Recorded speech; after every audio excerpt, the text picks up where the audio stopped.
Thank you for watching my video about Bethesda's abandoned destruction magic effects, where I discussed how Bethesda significantly nerfed Skyrim's destruction and the missing effects in the Destruction School of Magic. For anyone who hasn't watched the video yet, here is a quick summary. In the video, I explore Skyrim's non-elemental destruction magic effects, which tragically are completely unavailable to destruction mages.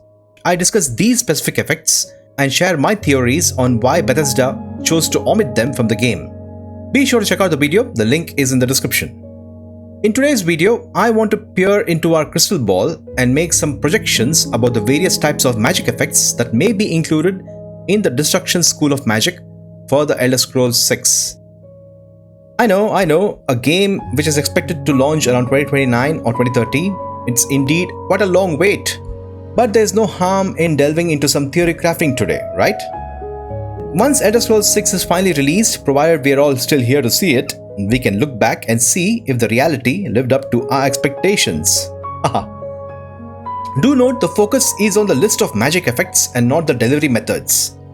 The player and NPCs can deliver these magic effects in different ways with touch spells, target spells, spray spells, cloaks and runes. But in this video, we will document the list of magic effects.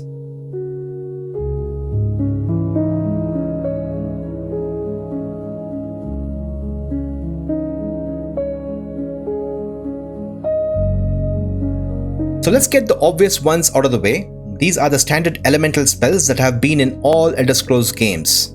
So there is no reason for Bethesda to get rid of them, right? Maybe they could combine these elements into a single element in the name of streamlining. Do you think they would do that? Let me know in the comments. I don't think that'll happen, as these three elements are highly marketable and have been a staple in the series. The next elemental damage that was present in Morrowind has to come back, and that is poison damage. Yes, poison damage was a destruction magic effect in Morrowind, but was removed in Oblivion and Skyrim. The Dawnguard DLC of Skyrim added a poison rune as part of the restoration skill tree, which was weird. Why just add a rune and not a bunch of poison spells? Anyway, what do you guys think? Should poison be part of the restoration or destruction school? I prefer it to be in destruction, just like how it was in Morrowind.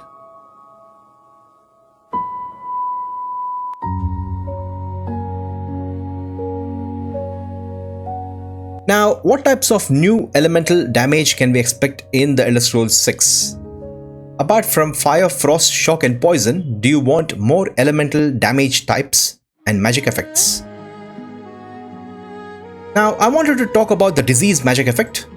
Morrowind, Oblivion and Skyrim had a resist disease magic effect in the restoration school. Morrowind had weakness to common disease and Oblivion had weakness to disease, which were part of the destruction school of magic. But there were no offensive spells that caused diseases to NPCs. Since the disease elemental damage type or magic effect is part of all Elder Scrolls games, I feel we should have a disease damage destruction magic effect.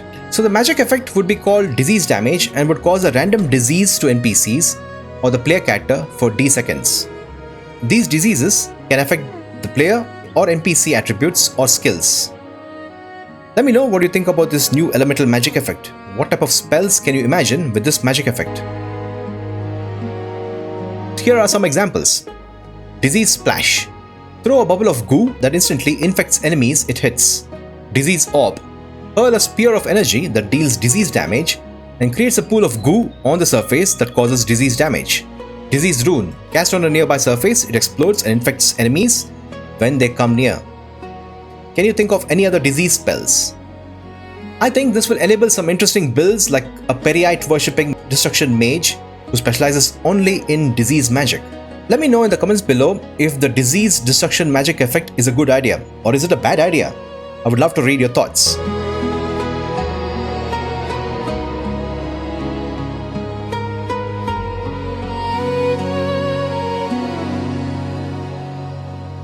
Next, what else? What other new elemental magic effects do you want? Now we are getting into stuff that has never been part of the Elder Scrolls games, right? Let's see. I have always been interested in some kind of a force magic in Elder Scrolls. Something like a sound wave traveling through the air, which follows the laws of physics. Baldur's Gate 3 had thunder magic, something like that. This new elemental magic effect is called sonic damage, where your character is harming something with sound, like the loud, concussive blast of sound waves. Sonic damage, sound wave damage for M points. Resisted by resist sonic, boosted by weakness to sonic. I assume sonic damage would only be effective against living enemies. Undead and vampires have 100% resistance. This would add a nice counterbalance to sun magic, which is part of the restoration school, that does damage only to undead. Let me know the type of spells that would add to this magic effect. Remember, sonic magic can disarm, disorient and stun enemies. Do you think this is a good idea or a bad idea?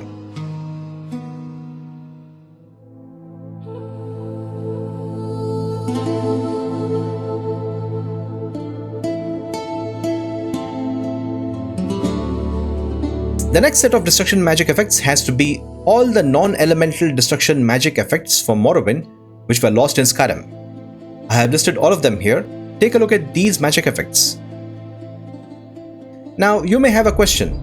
When we have fire, frost, shock, poison, disease and sonic elemental magics, why do we need non-elemental destruction spells? I spoke about this in my other video. Non-elemental destruction magic causes pure damage without an element. These spells are not tied to fire, shock or frost, and they are raw, unfiltered magical harm. These spells are resisted by resist magic and boosted by weakness to magic. Non-elemental destruction offers more spell variety and one can plan multiple non-elemental destruction builds. And I hope Bethesda gets back all of these.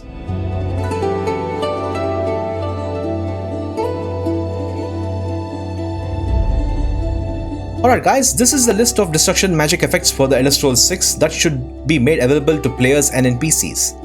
If all of these magical effects were available as spells, it would enable a variety of fun builds and introduce just the right level of risk and danger when facing enemies.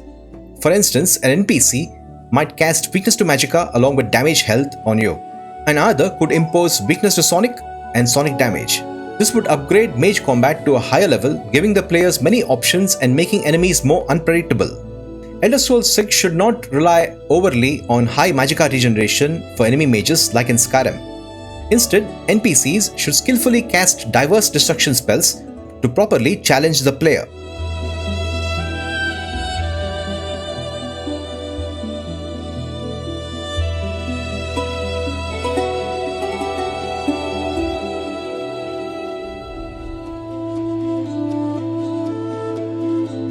Now, I was chatting with Summon Magus, a gameplay mod creator and the author of the Mysticism spell pack, and he says, Skyrim actually did tons of cool things to the magic system as a whole compared to Oblivion and added a lot of cool new mechanics, and then for some reason invalidated its good work with an anemic spell list. I totally agree.